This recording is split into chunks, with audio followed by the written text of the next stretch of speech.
تین قسم کے دلائل الحمدللہ وکفا والصلاۃ والسلام علی من لا نبی بعد اما بعد اعوذ باللہ من الشیطان الرجیم بسم اللہ الرحمن الرحیم۔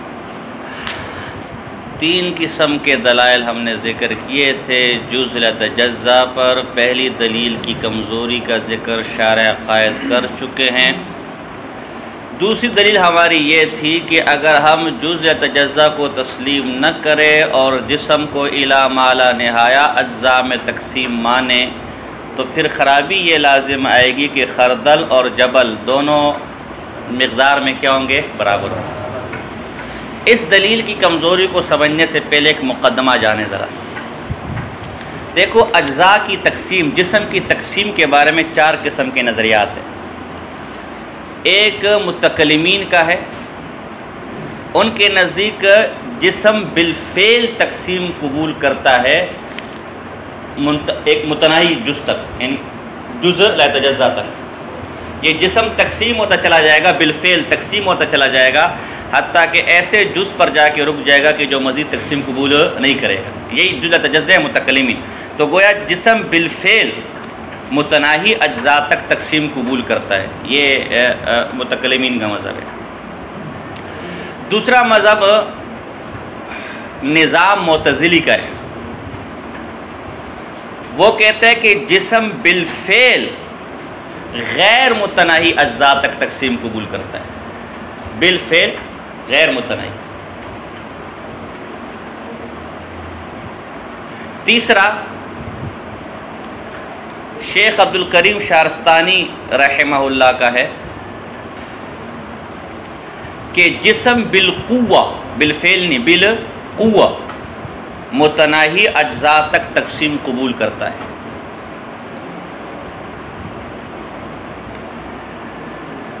اور چوتھا مذہب فلاسفہ کا ہے کہ جسم بالقوہ غیر متناہی اجزاء تک تقسیم قبول کرتا ہے، بالقوہ، بالفعل نہیں۔ یہ مقدمہ جب آپ ذہن نشین کر لیں گے تو آپ سمجھے ذرا، فلاسفہ کی طرف سے جواب آئے گا کہ حضرت آپ نے کہا تھا نا کہ اگر ہم جسم کو کے اندر جز لا تجزا نہ مانے اور جسم کو الی ما لا نہایہ تک اس کی تقسیم قبول کرے تو پھر خردر اور جبل کیا آئے گا؟ برابر لازم آئے گا۔ یہ تو تب ہوگا جب بالفعل اس کی تقسیم ہوگی غیر متناہی اجزاء تک، جبکہ فلاسفہ کا یہ مذہب نہیں ہے۔ فلاسفہ غیر متناہی اجزاء کی تقسیم کا قول کرتے ہیں بالقوہ، بالفعل نہیں۔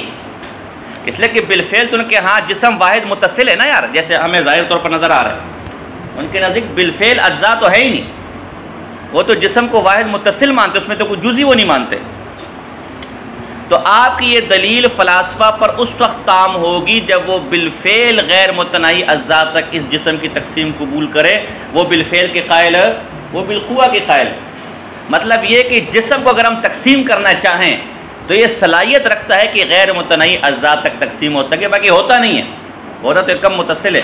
لہذا آپ کے یہ دلیل فلاسفہ پر بھی تام نہیں ہوگی۔ لیکن ہم شارح عقائد کو ایک آسان سا جواب دے سکتے ہیں کہ منطق اور فلسفہ میں کوئی چیز فرض کرنا محال نہیں، حتیٰ کہ محال بھی فرض کرنا محال نہیں ہے۔ تو اگر فرض کر لیں، ہماری گفتگو فرض کی بنیاد پر ہے، فرض کر لے کہ غیر متناہی اجزاء تک جسم تقسیم قبول کرے گا تو پھر تو اشکال لازم آ رہا ہے نا، ہماری گفتگو یہاں فرضی میں، اور جو مثالیں وغیرہ اس علم میں دی جاتی ہے وہ فرض کرنے پر ہی دی جاتی ہے۔ بہرخیر یہ دوسرا مذہب کی کمزوری، دوسری دلیل کمزوری سمجھ آ گئی۔ ہم نے کہا تھا کہ اگر آپ الی ما لا نہایہ جسم کی تقسیم قبول کریں گے تو خردر اور جبل برابر ہو جائے گا۔ فلاسفہ نے کہا یہ ہم پر حجت نہیں ہے، شارح عقائد ان کی طرف سے کہہ رہے ہیں، وہ اعتراض کر سکتے ہیں فلاسفہ، یہ دلیل ہم پر اس لیے حجت نہیں ہے کہ ہم بالفعل جسم کے، یہ خرابی تو تب لازم ہے نا جب بالفعل آپ تقسیم کریں گے جسم کو، ہم تو بالفعل کے قائل نہیں ہے، بالفعل تو جسم واحد متصل ہے، ہم تو بالقوہ کی بات کر رہے ہیں اور بالقوہ سے خرابی لازم نہیں آئے گی۔ دوسری بات ہے، آپ نے جو کہا نا کہ کسی جسم کا بڑا ہونا یا چھوٹا ہونا یہ اجزاء کے اوپر موقوف ہوتا ہے، اجزاء زیادہ ہوں گے تو جسم بڑا ہوگا، اجزاء کم ہوگا جسم چھوٹا ہوگا، یہ بھی ہمیں تسلیم نہیں ہے، یہ بھی ہمیں تسلیم یہ جسم کا بڑا اور چھوٹا ہونا اجزاء کی وجہ سے نہیں ہے بلکہ مقدار کی وجہ سے جو جسم کے ساتھ لگا ہوا ہے. اگرچہ اس کا بھی جواب ہو سکتا ہے لیکن ہم نے کم جواب نہیں دیں گے، شارح قید کو بس نکل لیں گے. یہ جو چھوٹا بڑا ہونا ہوتا ہے یہ اجزاء کی وجہ سے نہیں ہے فلاسفہ کہہ رہے، بلکہ اس مقدار کی وجہ سے، یعنی عرض طول عمق، اپنا طول عمق کیا، طول عرض عمق، یہ جو تین مقدار جو عرضی چیزیں جو ساتھ لگا ہوا ہے، بڑا چھوٹا ہونا اس اعتبار سے، اجزاء کے اعتبار سے نہیں ہے. رہی تیسری بات تو ایسے کو تیسا جواب. ہم آپ سے پوچھتے ہیں کہ اللہ الی ما لا نہایہ تقسیم پر قادر ہے یا نہیں؟ اگر آپ کہیں گے نہیں تو عجز لازم آئے گا، اگر ہے تو ہمارا مدعا ثابت ہو گیا. بہرحال تیسری دلیل کی کمزوری کا اعتراف ہم بھی کرتے ہیں، اگرچہ اس کا جواب بھی ہو سکتا ہے لیکن بہرحال وہ کوئی اتنی مضبوط دلیل نہیں ہے. اور یہ ہو سکتا ہے اصول مناظرہ کے اندر، اصول مناظرہ میں آپ اپنا موقف پہلے مضبوط دلیل سے ثابت کریں، اس کے بعد تائیداً آپ کمزور دلیلیں پیش کر سکتے ہیں، جیسے علماء کے اقوال، بزرگوں کے اقوال یا ضعیف حدیث یا خبر واحد وغیرہ. اگر وہ اس پہ اعتراض کرے تو آپ جواب دیں میرا اصل مدعا اس سے ثابت نہیں ہے، اصل مدعا تو میرا اس دلیل سے ثابت ہے جو میں پہلے پیش کر چکا ہوں، یہ تو اس کی تائید کے لیے. جیسے ایک آدمی آپ کے سچا آدمی آپ کی گواہی دے دے تو اصل تو آپ کی اسی سے بات ثابت ہو جائے گی، لیکن مزید تقویت کے لیے اگر 10-15 اس کے ساتھ اور شامل کر لے تو ان میں بعض بیچارے کمزور بھی ہوں، سکہ اس طرح نہ ہو، تب بھی آپ کی بات چل جائے گی. بہرحال خیر پڑھو ذرا، آپ سمجھ آئے گا مسئلہ؟ تینوں تلے کمزوری. جی بسم اللہ الرحمن الرحیم. محمد ثانی بصاری فلن الفلاسفہ لا یقولون بان الجسم مکلف من اجزاء بالفعل. ہاں، آپ کا چھوٹا بڑا ہونے کا اعتراض نہ آئے گا جب بالفعل ہم تقسیم شروع کریں گے، حالانکہ وہ بالفعل تقسیم کو تسلیم وہ تو کہتے ہیں جسم قوت رکھتا ہے. جی ہاں مطلب کیا بالقوہ، یعنی ہاں تقسیم کی قابلیت رکھتا ہے، بالفعل تقسیم ہونا اس کا ضروری اور نہ ہوتا ہے کیونکہ وہ تو کم متصل ہے، واحد متصل ہے. ہاں اصل تو اجزاء اس کے اندر ہے نہیں، وہ تو جز کو مانتے ہی نہیں، وہ تو جسم کو صورت جسمیہ اور جناب جی حیولہ سے مرکب مانتے ہیں. دوسری بات، آپ نے چھوٹے بڑے ہونے کو موقوف کیا تھا اجزاء پر، یہ بات بھی ہمیں تسلیم نہیں ہے کہ اجزاء کی وجہ سے کوئی جسم چھوٹا بڑا ہوتا ہے، بلکہ مقدار کی وجہ سے چھوٹا بڑا ہوتا ہے جو جسم کے ساتھ لگی ہوئی ہوتی ہے. ہاں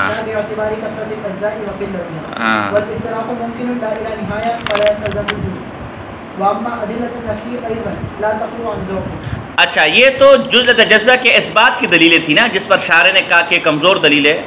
جزء تجزیہ کے بطلان کی دلیل ہے جو آپ نے معین الفلسفہ میں پڑھی ہے، فرماتے وہ بھی ذوف سے خالی نہیں ہے، ان پر بھی اعتراض ہو سکتے اور معین الفلسفہ میں ان پہ اعتراضات ہوئے، اس کو غلط ثابت کیا.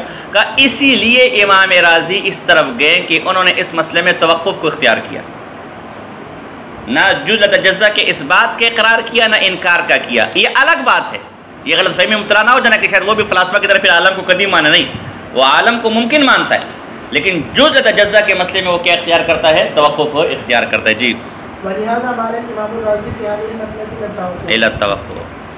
اب کیا ہے جو آپ اتنا دماغ سوزی ہمارا کر رہے ہیں، جزء تجزیہ ثابت ہے، حیولہ ثابت ہے، صورت جسمیہ ثابت ہے، یعنی اس کا کوئی فائدہ بھی ہے کہ نہیں؟ کا بالکل بہت بڑا فائدہ ہے.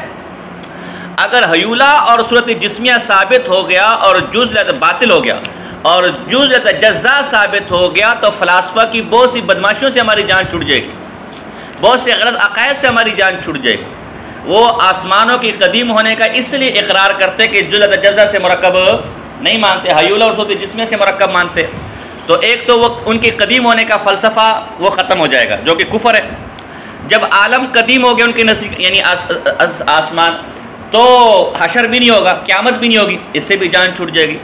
اور نمبر 3 جو ہے خرق و التیام بھی نہیں مانتے.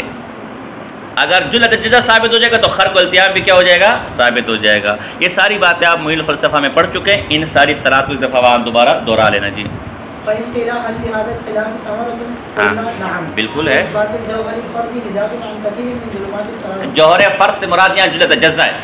جوہر فرد جزء تجزیہ کے ثابت کرنے پر فلاسفہ کی بہت سی ظلمات، بہت سی اندھیر نگریوں سے جان چھوٹ جائے گی. مثل وہ اندھیر نگریاں کیا ہیں؟ وہ سیاہ عقیدے کیا ہیں؟ مؤدی الی قدم العالم، حیولہ اور صورت جسمیہ کو ثابت نہیں کرنا پڑے گا، اور یہی دو وہ خرافات ہے کہ جن کی وجہ سے عالم کو کیا ماننا پڑ رہا ہے؟ قدیم ماننا پڑ رہا ہے. ونفی حشر الاجسام، اسی طرح حشر اجسام بھی اسی وجہ سے، جب عالم قدیم ہو گیا تو کبھی ختم نہیں ہوگا نا، تو پھر حشر اجسام بھی نہیں ہوگا۔ وکثیر من اصول ہندستی، اور اردو میں کو ہندسہ بھی کہہ سکتے ہیں، حساب، موسیقی وغیرہ، یہ چیزیں ریاضی جس کو ہم کہتے ہیں۔ الممتنع علیہا دوام حرکات السماوات، ہاں، جس ریاضی کے اصولوں پر انہوں نے آسمانوں کی حرکتوں کیا شمار کیا؟ دائمی شمار کیا۔ تو جب آسمانوں کی حرکتیں دائمی ہوں گی تو آسمان کبھی ختم ہو تو عالم کا آسمان قدیم ہو جائے گا، جب آسمان قدیم ہو قیامت کبھی قائم ہو، تو اس لیے یہ ساری فضولیات سے ہماری جان چھوٹ جائے گی اگر جزء جزا ثابت ہو جائے۔ وامتناع الخرق والالتهام، ہاں، خرق و التیام بھی نہیں ہوگا، بات سمجھ آ رہی؟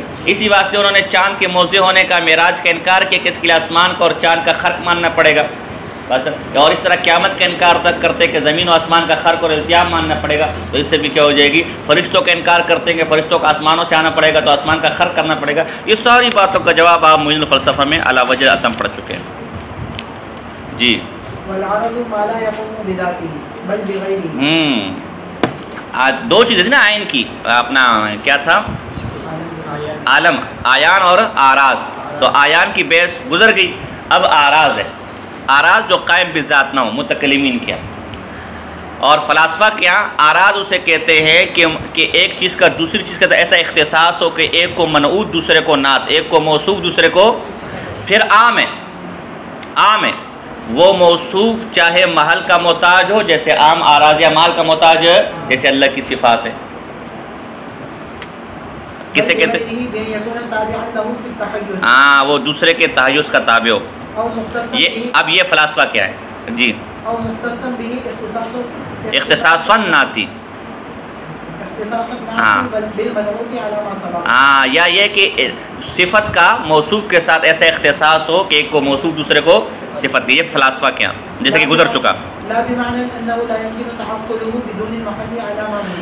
بعض لوگوں نے یہ گمان کیا کہ آراز اسے کہتے ہیں کہ محل کے بغیر اس کا تصور، اس کا تعقل نہ ہو سکے، محل کے بغیر اس کا تعقل، وہ محل کا محتاج ہو۔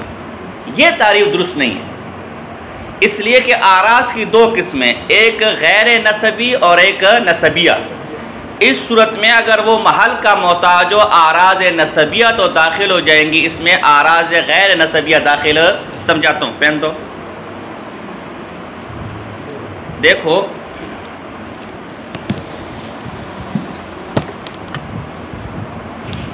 فلاسفہ کے ہاں مقولات عشر کہلاتے ہیں، ٹھیک ہے نا، بس ہاں، مقولہ کا معنی حمل آپ نے پڑھ لیا اور جن سے عالی ان کے تحت داخل ہوگی۔ یہ اولاً دو قسم پر ہے، ایک جوہر ہے، دوسرا کیا ہے؟ عرض۔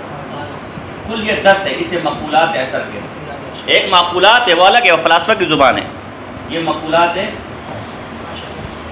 تو یہ جوہر ہے، تو ہماری گفتگو سے خارج ہے، یہ 10 ہے، اور 9 یہ ہے، 9 کیا ہے؟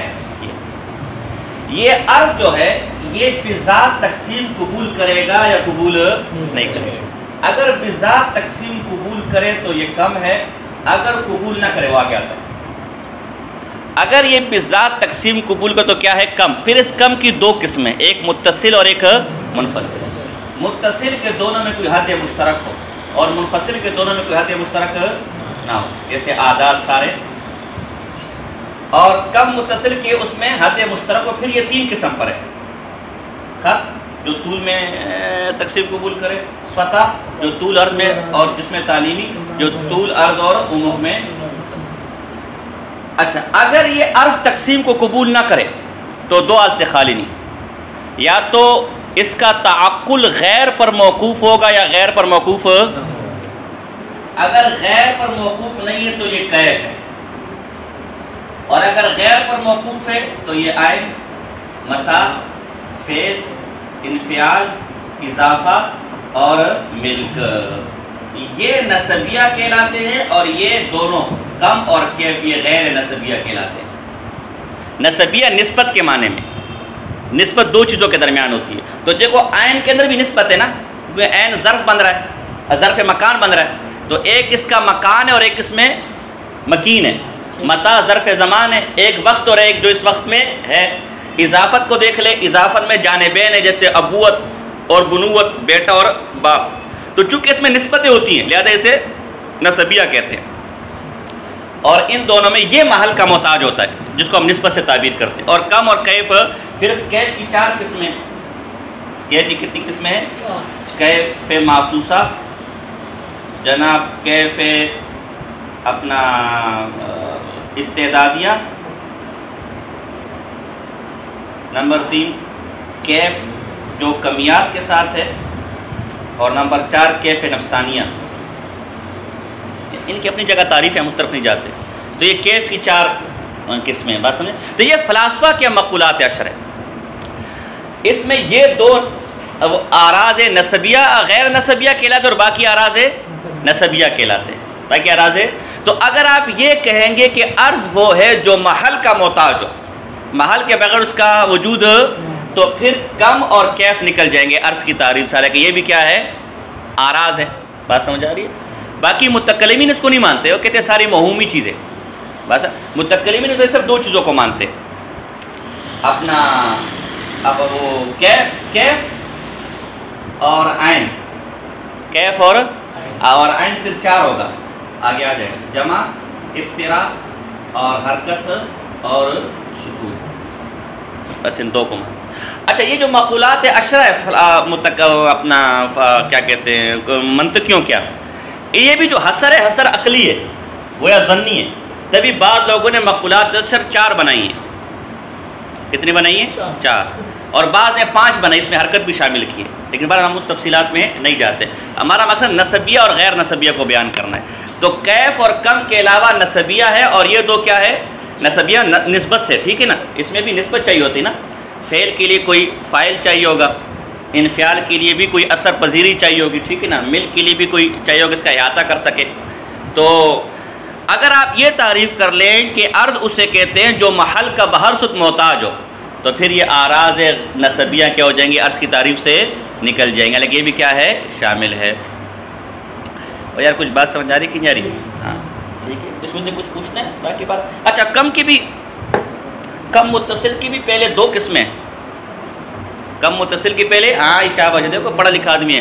قار ذات اور غیر قار ذات.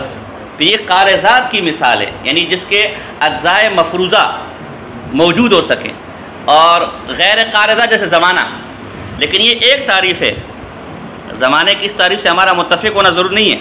بات سمجھ آ رہی کہ نہیں؟ ہاں، یہ اس لیے ورنہ پھر فرق ہو جائے. ٹھیک ہے نا؟ میرے اور آپ میں کیا کہتے ہیں جو ہے نا. تو یہ جو غیر قار ذات ہے، یہ ایک تعریف ہے جو آپ نے پڑھی ہے. اس سے ہمارا متفق ہونا ضروری. ہاں، یہ اپنے دان تصور ہے. ایک عالم گزرے مولانا محی الدین اجمیری صاحب رحمہ اللہ، اس نے اس زمانے پر مستقل کتاب لکھی ہے. وہ مجھے کہیں مل نہیں رہی. پتہ نہیں یونس نام عورت کہیں لے کے بھاگ گیا، پتہ نہیں کیا چکر جو ہے نا. تو وہ مل مجھے نہیں رہی. تو میں نے 2-3 سال پہلے پڑھی تھی. تو وہ اس زمانے کے اوپر مستقل کتاب ہے کہ زمانہ کہتے کسے. عجائب و غرائب بیان کیے، بندہ حیران ہو جاتا ہے. تو شارع عقائد نے اس والی تعریف کو قبول نہیں کیا. اس کی اپنی تعریف ہے.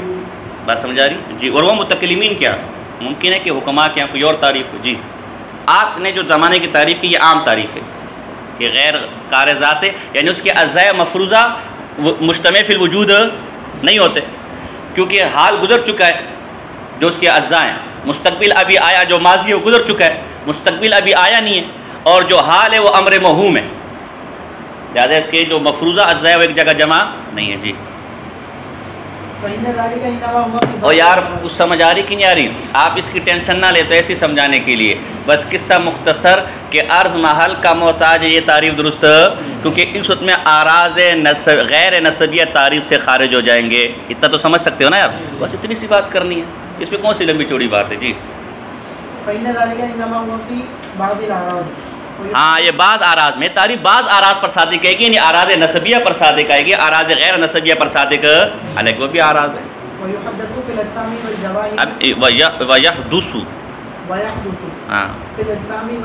ہاں، یہ پیدا ہوتا ہے کس کے اندر؟ اجسام اور جواہر میں. جواہر سمجھ یا جزء تجزا ہے. بات سمجھ آ رہی؟ ہاں، ایک تعریف ہے کہ یحدث فی الاجسام والجواہر، یہ تعریف کا حصہ ہے، کیونکہ عرض کا اطلاق اللہ کی صفات پر بھی ہو سکتا تھا. تو آگے وضاحت کر دی کہ وہ جسم اور جوہر میں پیدا ہوتا ہے. تو جب حدوث آ گیا تو اللہ کی صفات خود بخود کیا ہو گئی؟ خارج ہو گئی. اور ایک قول ہے کہ نہیں، یہ تعریف کا حصہ نہیں بلکہ حکم ہے، کیونکہ پیچھے ما گزر چکا کہ عرض از قبیل عالم ہے اور اللہ کی صفات عالم میں سے، لہذا مزید صفت کاشفہ کی ضرورت تو یہ حکم ہے، صفت نہیں ہے۔ یار آپ کو نہیں سمجھ آ رہی؟ جی وقیل لابد ہوا بیان حکمہ، اب اس کی مثالیں بتا رہے ہیں، جیسے کل عنوان، جیسے کہ رنگ کے اصول کتنے ہیں؟ قیلا، دیکھو شارع عقل مند آدمی ہے، بعد نے 2 بعد نے 4، بعض احمق فلسفیوں نے رنگ ہی نہیں مانے، رنگی کا ایسا وہم ہے، بعض ہم ان احمقوں کی طرف نہیں جاتے ہیں، کہتے تھے نا جی۔ بعض احمقوں نے کہا کہ اصل اندھیرا ہے، سیاہی ہے، اصل کیا ہے؟ سیاہی، اور عجیب و غریب دلائل دیے، لیکن ہم اس وقت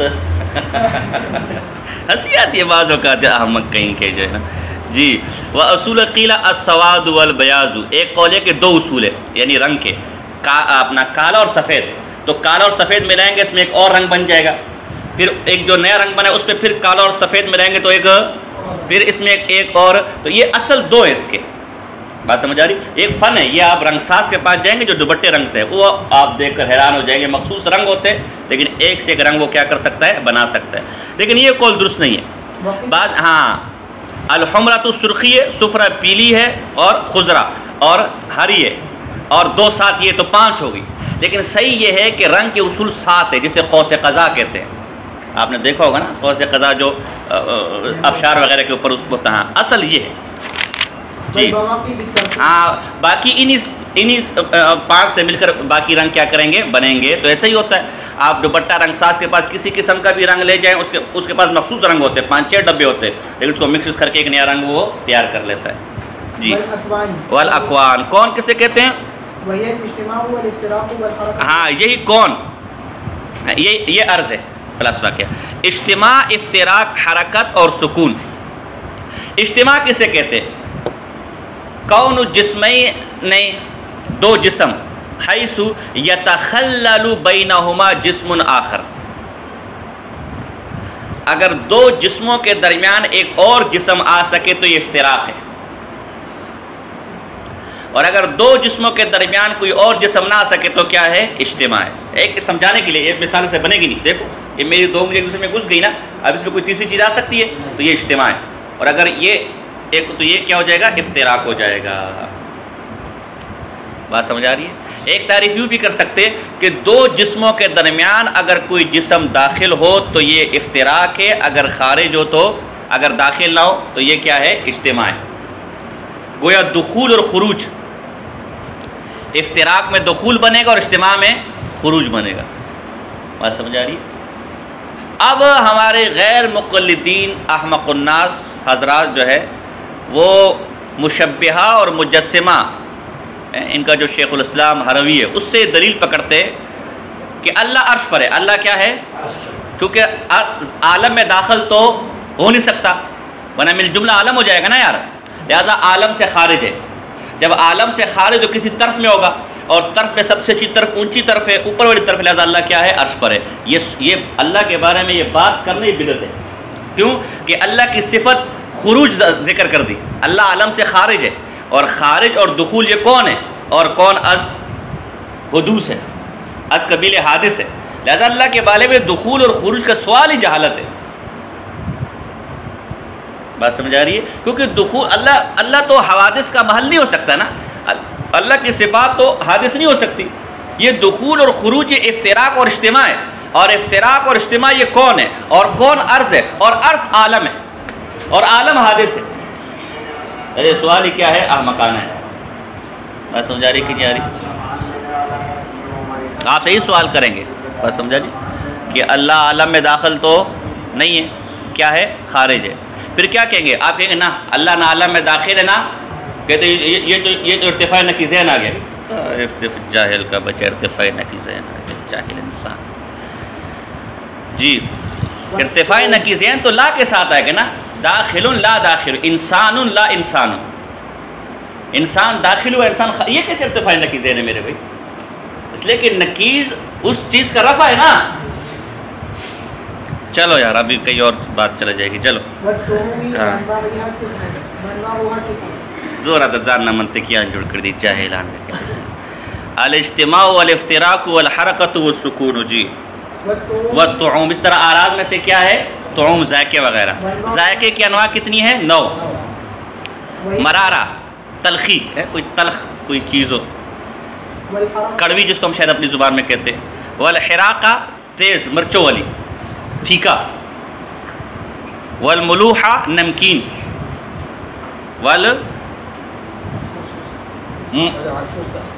کسیلا پن جیسے کیلا وغیرہ کھا کے یا املک کھا کے منہ میں نہیں بن جاتا. املک جانتے ہو؟ املک اس کو کیا بولتے اردو میں؟ نہیں کچھ اور بھی تو بولتے، جاپانی بولتے، جاپانی بھی بولتے شاید اس کو. ہاں تو وہ کھا کے منہ میں کیا بن جاتا ہے ایک، یا کوئی چربی وغیرہ کھا کے ایسا بن جاتا ہے، یہ کسیلا پن ہے. والحموضہ کھٹا پن ہے، ٹاٹری وغیرہ یا وہ کیری وغیرہ کھاؤ تو بن جاتا ہے. والقبض اور گسیلا پر بکسا پن، بکسا پن یہ بھی وہی کسیلا ایک ہی چیز ہے قریباً قریباً. جی میٹھا، ہاں یہ چکناہٹ اور پھیکا پن. ٹھیک ہے. ہاں پھر آپ ان سے مکس کر کے چاول بنائیں، چکن قورمہ بنائیں، بریانیاں بنائیں تو ذائقے کیا ہوتے جائیں گے، مختلف نئے نئے ذائقے. چائنیز بنائے ہیں اور پاستے بنائیں. اور کیا ہوتا ہے بھائی؟ پاستا ہوتا ہے. اور کیا ہوتا ہے؟ اس دن ہم گئے، وہ ہمارے صدر صاحب نے کوئی ایسی لمبی لمبی چیز کھلائی، اس کا کوئی اور نام تھا. ہاں سوجوں کی طرح چیز تھی لیکن کوئی اور چیز تھی. ہاں میک ڈونلڈ تو نام مراد ہوٹل ہے پورا مستقل کا کہتے جو ہے نا، کیا اے شاباش، یہ اسپیگڈی جیسے کو اس کو پتہ ہے اردو اسپیکی گئی ہے تو یہ اسپیگڈی کھلائی گا کہتے جو ہے نا. میں کہا میں اس کو مونچی جاتا بچر کے کیوری دیکھ رہے تھے اسپیگڈی دی گا کہتے جو ہے نا. ہم جب چھوٹے تھے تو ہمارے پاس نا وہ تھا پیکو تھا. پیکو جانتے ہو جس میں قیمہ ہوتا ہے نا، اس کو پیکو بولتے ہیں. تو اس میں ہم آٹا ڈال لیتے تھے. ہماری دادی جو ہے نا چرپائی کے ساتھ باندھ لیتے تھے، اس کو گھماتے تھے، اس میں سے آٹا سویاں بن کے نکلتا تھا. پھر اس کو تار کے اوپر لٹکا لیتے تھے، وہ سوکھ جاتا تھا. اس کو بہترین گھی میں اور اوپر چینی ڈال کے اس کو بناتے تھے زبردست. ابھی وہی کبھی اسپیگڈی بنا کر کھلا رہے ہمیں، اور کبھی اور کیا ہوتا ہے ہماری وہ بچی بھی کھاتی ہے میگی یہ لال والی جو ہے نا ہماری بچی کو ایسی پسند ہے. میں نے تو کھایا کھٹا عجیب و غریب اس کا ذائقہ تھا جو ہے نا. اور پاستا ہے، پاستا بھی بہت کھایا. یہ ان کی خوراک ہے ان لوگوں کی، میں تو حیران ہو جائے نا. بروسٹ چکن، وہ بروسٹ اور کیا زنگر، یہ خوراک ہے. خدا کو مانو یار. برگر خوراک تو وہ کہ بھائی دمبا تلا ہوا سامنے پڑا ہوا ہے، روش ہے، بکرے تلے ہوئے، اس کو خوراکیں بولتے ہیں. یہ کیا خوراک ہے میرے بھائی؟ ان کی خوراک، یہ ان کی خوراک ہے. 170 روپے میں نمٹ جاتے ہیں. 170 روپے میں اچھے 170 روپے میں نمٹ جاتے ہیں. جی چپس، ہاں چپس ہو گئی، یہ ان کی خوراک ہے، چپس ہے. جی ہاں جو روائے خوشبو ہے ان کی انواع بہت ہے. خوشبو تو کئی قسم کی ہو سکتی ہے نا. آپ عطر لے لیں، کوئی 1500 قسم کی تو عطر ہے کہ نہیں. تو عام طور پر خوشبو اور بدبو سے تعبیر کرتے ہیں، لیکن ان کی قسمیں کیا ہیں وہ چونکہ بہت زیادہ ہے لہذا اس کا انحصار کسی قسم میں نہیں کیا جا سکتا. کوئی خاص نام بھی نہیں ہے. ہاں اقوان کے علاوہ جتنی بھی چیزیں ہیں وہ جسم کو عارض ہوتی ہیں. بات سمجھ آ رہی ہے؟ تو بہرحال یہاں تک عرض، یہ عرض تو عالم از قبیل آیان ہوگا، اس قبیل آراز ہوگا. آیان اگر مؤلف ہے مرکب ہے تو جسم ہے، نہیں تو جزء رہتا جزء ہے. اور آراز یہ اقوان بھی ہو سکتا ہے، الوان بھی ہو سکتا ہے، تھوم بھی ہو سکتے ہیں، اور روائے بھی ہو سکتی ہے. تو اب آگے کہیں گے کہ یہ دونوں حادث ہیں، لہٰذا جب عالم اس سے بنے تو عالم بھی کیا ہو جائے گا؟ حادث. تو یہ عین اور عرض کا معنی یہاں تک آپ کو سمجھ آ گیا؟ چلے جی بس فی الحال یہیں تک کر لیتے ہیں.